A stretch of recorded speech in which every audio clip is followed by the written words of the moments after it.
तो नमस्कार। Supply chain management का जो ये हमारा कोर्स चल रहा है, इसके चौथा वीडियो में आज लेकर के आया हूं और आज हम बात करेंगे डिमांड और सप्लाई के बारे में। ये जो स्टार्टिंग के करीब 10 और 12 वीडियो आने वाले इस चैनल पे, वो सिर्फ इंट्रोडक्शंस है।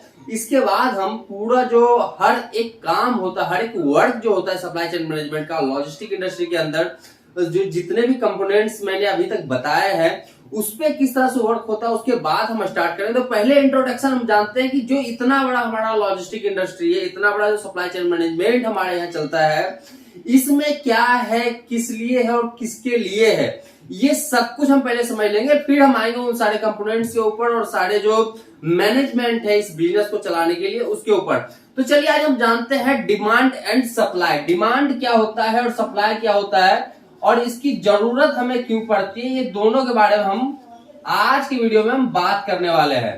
तो डिमांड एंड सप्लाई। डिमांड है दोस्तों, जो इंडिया में लोग जो रहते हैं, जो आम पब्लिक है या फिर नेता, जिस भी तरह के लोग रहते हैं, जो इंडिया के आज की जो 140 करोड़ जनता है, इनके इच्छाओं को पूरा करने के लिए जो सामान की जरूरत होती है, वो कहीं ना कहीं से डिमांड उत्पन्न करता है मार्केट के लिए, वो सारे मैन्युफैक्चरर्स के लिए जो सारे सामान का मैन्युफैक्चरिंग करते हैं। इसके अलावा भारत छोड़ करके दूसरे देश जो है, वहां से भी डिमांड्स आते हैं बहुत सारे, कि वहां कुछ चीजें ऐसी है जो कि हमारे देश में नहीं बन सकता है, तो वहां से इंपोर्ट करके मंगाया जाता है। और कुछ चीजें ऐसी है जो कि हमारे यहाँ बनता है, दूसरे देश में नहीं बनता, तो यहां से उसको एक्सपोर्ट किया जाता है। तो वो सारे चीजों को पूरा करने के लिए एक डिमांड ग्राफ जनरेट होता है, जिसको कि इस तरह से देखा जाता है, ये है डिमांड।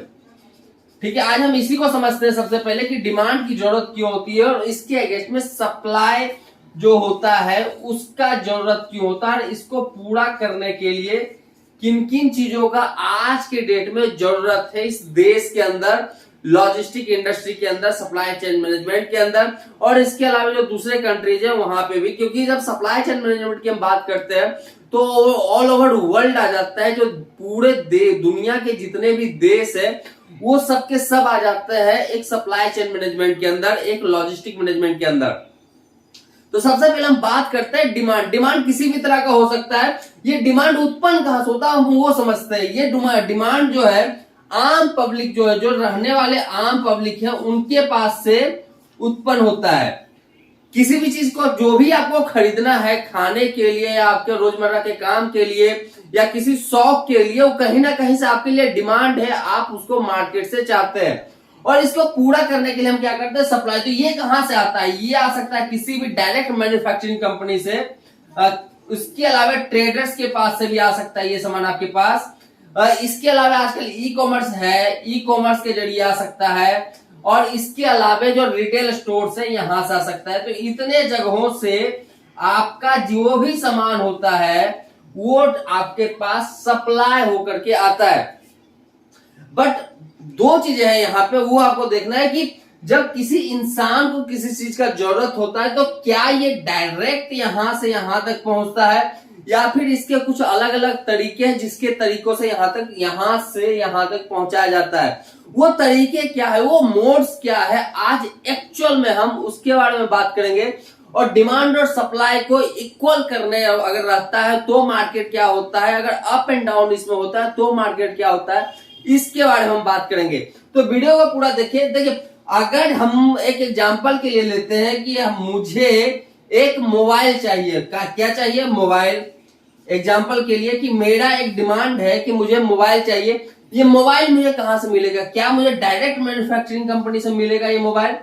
तो चांसेस कम है, क्योंकि आप डायरेक्ट ओप्पो से तो खरीद नहीं सकते हो, आप उसके मैन्युफैक्चरिंग कंपनी से तो डायरेक्ट खरीद नहीं सकते हो, चांसेस बहुत कम होता है। लोग कहां जाते हैं, लोग जाते हैं या तो रिटेल स्टोर है इनके पास या फिर ई कॉमर्स जो कंपनियां हैं इनके पास। तो ये जो डिमांड है मोबाइल का, ये कहां से पूरा हो रहा है, तो ई कॉमर्स कंपनी और साथ में रिटेल, ये दो जगहों से पूरा हो रहा है। तो इसका जो चलेगा सप्लाई चेन मैनेजमेंट, जो पूरा का पूरा चलेगा, जो लॉजिस्टिक मैनेजमेंट चलेगा, वो ई कॉमर्स कंपनी से आम पब्लिक तक के लिए है, उस आधार पर चलेगा, उस तरीके से चलेगा।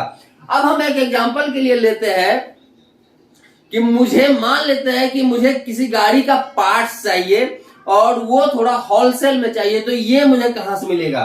तो इसको लेने के लिए दोस्तों दो तीन तरीके हैं। अगर मुझे होलसेल में चाहिए, अगर मैं कोई दुकान चला रहा हूं ऑटोमोबाइल का, तो वहां पे ये है ऑटोमोबाइल का दुकान है मेरा, मान लेते हैं कि आरके ऑटोमोबाइल का मेरा कोई दुकान है और वहां से मुझे गाड़ी के पार्ट चाहिए, तो गाड़ी के पार्ट्स मुझे कहां से आएगा?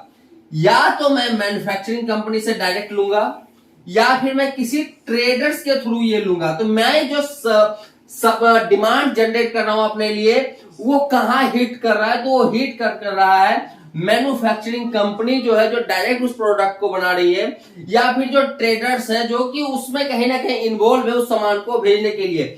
ऐसे चांसेस बहुत कम है कि वो प्रोडक्ट आपको e commerce company, e commerce site पे मिले या फिर किसी रिटेल के पास मिले। रिटेल के पास अगर आप होलसेलिंग में तो सामान खरीद नहीं सकते हो, ये कहीं ना कहीं आपसे ज्यादा महंगा होगा। तो यहाँ पे तो ये जो डिमांड है यहां से आप नहीं ले सकते हो, ये डिमांड आप जनरेट कर सकते हो मैन्युफैक्चरिंग कंपनी और साथ में ट्रेडर्स के लिए। तो इसका जो आप यहाँ पे समझते हैं कि मैं ये क्यों आपको बताया दो तरह से। मुझे ये बताने का सबसे बड़ा रीजन था कि जब ये आपके लिए दो जो है मैन्युफैक्चरिंग कंपनी और रिटेल, अगर इसके थ्रू आप किसी सामान को मंगाते हो, तो इस सामान के मूवमेंट का जो सप्लाई चेन मैनेजमेंट होता है, सप्लाई चेन मैनेजमेंट बोल दो या फिर हम छोटा ले लेते हैं लॉजिस्टिक, क्योंकि सप्लाई चेन मैनेजमेंट जो है बहुत बड़ा पार्ट है और उसका एक पार्ट है लॉजिस्टिक। तो ये दोनों के लिए अलग होगा, जो कि ई कॉमर्स से और रिटेल से मोबाइल का जो होता है। और वहीं पर आप रिटेल में जाते हैं, इसके लिए आप ऑटोमोबाइल के लिए जाते हो, तो इसका जो सप्लाई चेन मैनेजमेंट या लॉजिस्टिक्स जो प्रोसेस होगा वो अलग होगा। पॉसिबिलिटीज क्या है कि इसमें क्या इन्वॉल्व हो सकता है, वो हम देख लेते हैं। अगर आप मोबाइल मंगाते हो ई कॉमर्स कंपनी और रिटेल से, तो इसका जो सप्लाई है, इसमें किसके लिए बिजनेस जनरेट हो रहा है, इसमें कौन कौन इन्वॉल्व हो रहा है? इसमें सबसे पहले जो इन्वॉल्व हो रहा है वो है कोई ना कोई ट्रक। कौन सा ट्रक? तो ये जनरेट कर रहा है छोटे ट्रक के लिए एलसीवी साइज। एलसीवी क्या होता है सब कुछ मैं बताऊंगा आपको। एलसीवी साइज के लिए ये आपके लिए मार्केट जनरेट कर रहा है। दूसरा यहाँ पे एससीवी के लिए जो ट्रक्स होते हैं इसके लिए मार्केट जनरेट कर रहा है, क्योंकि इनको भी यहां से बिजनेस मिलता है। तीसरा जो है पॉसिबिलिटीज है कि अगर आप ई कॉमर्स बिजनेस कर रहे हो, तो यहाँ पे आपको वेयर हाउसिंग के लिए भी जो है बिजनेस मिल रहा है, जो वेयर हाउसिंग का काम देखती है। चौथा है यहाँ पे 3PL कंपनी इसमें इन्वॉल्व हो सकती है, क्योंकि रिटेल है और ये है, तो वो भी इन्वॉल्व हो सकता है। पांचवा है जो छोटे गाड़ियां होती है, जो बाइकर्स आजकल देखते हो आप, जो ईवी व्हीकल्स होते हैं, जो इलेक्ट्रिक व्हीकल्स होते हैं, या फिर महिंद्रा जैसी जो गाड़ियां, उसने भी इलेक्ट्रिक छोटी गाड़ियां निकाली है, तो उन लोगों के लिए भी जो बिजनेस है वो जनरेट होता है, तो उसके लिए भी एक ट्रांसपोर्टेशन का साधन है। तो इतने लोगों के लिए यहाँ पे बिजनेस जनरेट हो रहा है और इतने तरह से बिजनेस जनरेट हो रहा है। सबसे पहले छोटे ट्रक वालों के लिए, दूसरा बड़े ट्रक वालों के लिए, तीसरा वेयर हाउस वालों के लिए, चौथा 3PL कंपनी के लिए, और पांचवा जो है बाइक्स वालों के लिए। तो इतने सारे कंपनी के लिए यहां से बिजनेस जनरेट हो रहा है। अगर हम रिटेल और फिर ई कॉमर्स कंपनियों से कोई मटेरियल जो है मंगवाते हैं तब। अब हम बात करते हैं कि ऑटोमोबाइल पार्ट जो अगर हम मैन्युफैक्चरिंग या ट्रेडर से मंगाएंगे, तो किस को यहाँ से बिजनेस जनरेट होगा और यहाँ पे इन्वॉल्व कौन कौन होगा? तो यहाँ पे तो ट्रक्स तो दोस्तों दोनों केस में इन्वॉल्व होगा। ट्रक जो है एलसीवी दोनों केस में इन्वॉल्व होगा, बट इस कंडीशन में एलसीवी जो है इसके इन्वॉल्व होने के चांसेस सिर्फ 30% है। इससे ज्यादा पॉसिबिलिटी होता है कि इन्वॉल्व नहीं होता है, क्योंकि यहाँ पे जो है सबसे ज्यादा बड़े ट्रक्स यूज किए जाते हैं। तो यहाँ पे ट्रक्स जो है दोनों तरफ होगा, बट छोटे ट्रक्स कम होंगे, बड़े ट्रक्स ज्यादा होंगे। ये मैं जब आगे बताऊंगा आपको पूरी डिटेल्स में मैं बताऊंगा, क्योंकि ये इंट्रोडक्शन है। अगर इसको डिटेल में समझना तो ये पूरा सीरीज आपको देखना पड़ेगा। यहाँ पे आपको इतनी जानकारियां मिलने वाली है जो आपको शायद से ही किसी कॉलेजेस वगैरह में आपको प्रैक्टिकली जो मार्केट में होता है उसके हिसाब से पढ़ाया जाता हो। वहां पे थ्योरेटिकल पढ़ाया जाता है, फॉर्मूले यूज किए जाते हैं, और जब आप उस फॉर्मूला को लेकर के मार्केट में आते हो तो पता चलता है कि वो मार्केट है ही नहीं ऐसा। कुछ मार्केट में फॉर्मूला यूज कर सकते हो, कुछ मार्केट में फॉर्मूला यूज नहीं कर सकते हो, तो वहां पे जो है ये सब चीजें जनरेट होती है। तीसरा किसके लिए बिजनेस उत्पन्न करता है? तीसरा जो है वेयर हाउसिंग के लिए बिजनेस उत्पन्न करता है, वेयर हाउसिंग भी इसमें इन्वॉल्व होता है। और इसके बाद चौथा जो है यहाँ पे, ये तीनों केस के अलावे चौथा जो है वो है आपके लॉजिस्टिक सपोर्ट, जो छोटे वाले होते हैं, फिर कोल लोडर्स टाइप के होते हैं, उनका इन्वॉल्वमेंट होता है। कोल लोडर्स जो होते हैं इनका इन्वॉल्वमेंट कितना होता है? तो इनका इन्वॉल्वमेंट होता है 20%, ऑन एंड अराउंड 20%। इससे ज्यादा इस तरह के बिजनेसेस में इन्वॉल्वमेंट लोगों का नहीं होता। बट ये 20% जो ये किसके लिए होता है? क्या ये मैन्युफैक्चरिंग कंपनी के लिए होता है? तो बिल्कुल नहीं। ये ज्यादा करके जो 20% है ये ट्रेडर्स वालों के लिए होता है। अगर ट्रेडर्स के थ्रू आप सामान मंगा रहे हो तो वहां पे 20% जो है आपका बिजनेस कोल लोडर के लिए जनरेट होगा। मैंने अपने लास्ट वीडियो में कोल लोडर के बारे में आपको बताया था, तो वही चीज मैं यहां पे बता रहा हूं कि इसके लिए जनरेट होगा। मैंने लास्ट टाइम आपको एलसीवी भी बताया था, एससीवी भी बताया था। तो ये एलसीवी क्या होता है, एससीवी क्या होता है, एमसीवी क्या होता है, वो भी मैं आपको आने वाले वीडियो में बताऊंगा। अब हम बात करते हैं कि अगर इस तरह से बिजनेस जनरेट हो रहा है तो इसमें जो बाकी की चीजें हैं, जो आपका एक तरह से हो गया किसी शिपिंग से रिलेटेड है, जो एयर से रिलेटेड है, वो तो इसमें इन्वॉल्व हुआ ही नहीं है। तो वो मुझे कहां से मिलेगा? तो दोस्तों मैं बात कर रहा हूं ये जो आम पब्लिक है उसके लिए जो चीजें आपको डिमांड में आता है उसका पूर्ति किस तरह से होता है और उसके लिए कौन कौन इन्वॉल्व होता है। बट अगर हम कंपनी लेवल पे बात करें कि कोई XYZ लिमिटेड कंपनी है, उसको कोई प्रोडक्ट मैन्युफैक्चरिंग करने के लिए उसको मान लेते हैं कि कोई ऐसे प्रोडक्ट की जरूरत होती है, कोई ऐसे रॉ मटेरियल का जरूरत होता है जो इंडिया में बनता ही नहीं है, ये किसी ना किसी दूसरे कंट्री से इंपोर्ट किया जाता है। मान लेते हैं सेमीकंडक्टर, अगर मैं ईवी इलेक्ट्रिक व्हीकल बना रहा हूं और मुझे सेमीकंडक्टर की जरूरत है, तो मैं क्या वो सेमीकंडक्टर इंडिया में अवेलेबल है? 99% सिचुएशन यही है कि इंडिया में ईवी के लिए सेमीकंडक्टर अवेलेबल नहीं है। तो वो मुझे मिलेगा कहां से?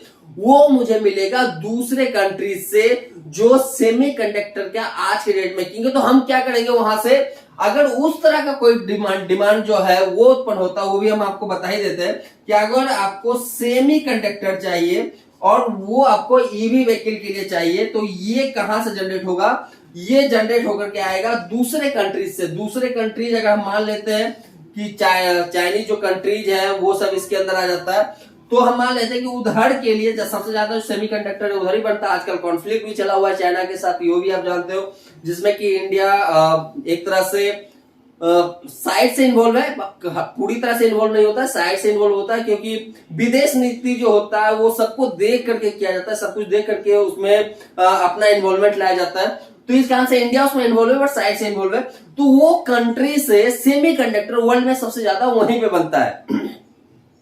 तो उस कंट्री को से हम मुझे क्या मंगाना है? सेमीकंडक्टर। तो मैं मेरा जो डिमांड है ईवी व्हीकल के लिए, उसका सप्लाई कहां जनरेट हो रहा है? तो वो उस कंट्री में जनरेट हो रहा है जहां पे कि सेमीकंडक्टर बन रहा है। तो उसको लाने के लिए मेरे पास क्या क्या चाहिए, कौन कौन से साधन होने चाहिए? उसमें इन्वॉल्वमेंट होता है किसका किसका, वो हम बात करते हैं। उसमें इन्वॉल्वमेंट होता है शिपिंग कंपनी का। जो शिपिंग कंपनी है, आपने नाम सुना होगा, मर्स वगैरह, MSC वगैरह, जो बड़े बड़े कंटेनर जो ट्रेन पे आप देखते हो चलते हुए या शिपिंग में शिप वगैरह में चलते देखते हो चलते हुए, उसके थ्रू मटेरियल मंगाया जा सकता है। दूसरा हम बात करें तो दूसरा है एयर। हम चाहे तो एयर के थ्रू भी उस मटेरियल को मंगा सकते हैं। मुझे 10 किलो मंगाना है, 5 किलो मंगाना है, अगर ज्यादा लेवल में नहीं चाहिए, मुझे 5 किलो 10 किलो के हिसाब से चाहिए, 5,000 पीस चाहिए, 10,000 पीस चाहिए, 20,000 पीस चाहिए, तो उसमें पूरा कंटेनर उसमें मैं नहीं मंगा सकता। तो मैं उसको अर्जेंट चाहिए, क्योंकि शिप में क्या है कि शिप में सामान आने में थोड़ा टाइम लगता है, बट एयर में ज्यादा टाइम नहीं लगता है। अगर मुझे फास्ट सप्लाई चाहिए तो हम एयर का यूज करेंगे। अगर मुझे लग रहा है कि मुझे 1 महीने के बाद जरूरत है, तो हम उस कंडीशन में शिपिंग का यूज कर सकते हैं, क्योंकि 1 महीना काफी होता है उस कंट्री से मटेरियल को इंडिया लाने में। अगर मुझे यूएस से मंगाना है, कनाडा से मंगाना है, तो वहां से लाने में टाइम लगेगा। बट बगल में चाइना है, चाइना के पास वो कंट्री है, तो वहां से उस सामान को मंगाने में ज्यादा मुझे दिक्कत नहीं होगा, ज्यादा टाइम भी नहीं लगेगा। तो एयर के लिए जनरेट होगा। उसके बाद FF फ्रेट फॉरवर्डिंग, उनके लिए बिजनेस जनरेट होगा। CHA के लिए बिजनेस जनरेट होगा, जो इसका CHA होगा उसके लिए बिजनेस जनरेट होगा। इसके बाद ये जो है 4 चीजें ये ज्यादा करके उस कंट्री के लिए है जो उस कंट्री में काम कर रहा है, उसमें चाहे तो आप भी इन्वॉल्व ले सकते हैं। मतलब इंडियन कंट्री के जो कंपनी है जो लॉजिस्टिक सपोर्ट देती है वो भी इन्वॉल्व इसमें हो सकता है। बट जब ये इंडिया आएगा तो इंडिया में क्या क्या जरूरत पड़ेगा, तो इंडिया में जरूरत पड़ेगा ट्रक्स का, LCV हो सकता है, MCV भी हो सकता है। इसके अलावा क्या जरूरत पड़ेगा, तो वेयर हाउस जहां से कि मटेरियल मूवमेंट होगा। और उसके अलावा क्या जरूरत पड़ेगा, तो उसके लिए जरूरत पड़ेगा एक तरह से जो टेक्नोलॉजी है उसका। तो इतने लोगों के लिए ये बिजनेस जनरेट करेगा। तो ये है, अगर हम शिपिंग के थ्रू अगर हम दूसरे कंट्री से कोई मटेरियल मंगाते हैं और अगर हम भेजते हैं तो भी इतने ही चीजों का जरूरत पड़ सकता है। अब हम बात करते हैं कि डिमांड और सप्लाई क्या इक्विवेलेंट हो सकता है, बराबर हो सकता है या अप एंड डाउन हो सकता है। अब बराबर होता है तो क्या होगा, अगर अप एंड डाउन होता है तो क्या होगा, अब उस पर हम चर्चा करते हैं। हम मानते हैं कि ये डी है और ये है अपना एस, डिमांड एंड सप्लाई। अगर मेरा डिमांड हाई है, अगर हम किसी चीज को सबसे ज्यादा चाहते हैं कि मुझे ये चीजों हमारे देश में इस चीजों की जरूरत सबसे ज्यादा है, तो उस कंडीशन में हम एग्जांपल के लिए ले लेते हैं कि मुझे राइस चाहिए। हमारे गाजियाबाद हम मान लेते हैं कि राइस का एकाएक जो है सबसे ज्यादा जरूरत पड़ गया। लोग हर आदमी जो है दिन में 3 टाइम राइस खाना स्टार्ट किया और एकाएक गाजियाबाद के लोगों के लिए राइस जो है सबसे इंपॉर्टेंट प्रोडक्ट बन गया। तो यहाँ पे क्या होगा, डिमांड जो है राइस के लिए बढ़ जाएगा। अब जैसे ही डिमांड राइस के लिए बढ़ेगा तो इसको सप्लाई करने वाली जो भी कंपनी होगी या फिर जो भी फार्मर्स एसोसिएशन होंगे उनके लिए सप्लाई बढ़ेगा।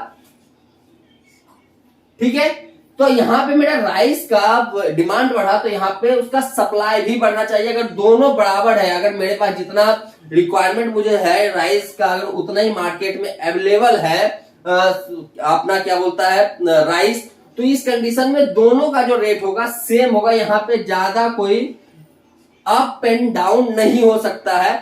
बट यहाँ पे आप चीज देखते हैं कि अब यहाँ पे और क्या क्या कंडीशंस उत्पन्न हो सकता है। अब मानते हैं कि राइस की जरूरत है, राइस अवेलेबल है, बट मार्केट से जो लॉजिस्टिक सपोर्ट है जो इस सामान को लेकर के हमारे तक पहुंचाएगा उसकी एबिलिटी जो है उपलब्धता जो है वो कम है, वो ज्यादा नहीं है। तो इस कंडीशन में क्या होगा, तो इस कंडीशन में जो आपका लॉजिस्टिक सपोर्ट कोस्ट है, लॉजिस्टिक कोस्ट जिसको बोलते हैं लॉजिस्टिक ऑपरेटिंग कोस्ट, जो एक जगह से मटेरियल दूसरे जगह तक लेकर के जाता है उसका जो कोस्ट हो सकता है कि एकाएक अगर आपको ट्रक नहीं मिल रहा है तो लॉजिस्टिक सपोर्ट नहीं मिल रहा है, तो जो ट्रक मार्केट में अवेलेबल है, जो कल तक ट्रक उस जगह पे जाने के लिए 20,000 में मिलता था, अब मार्केट में ट्रक अवेलेबल नहीं है तो वो रेट जो हो सकता है 35,000 रुपए बढ़ जाए।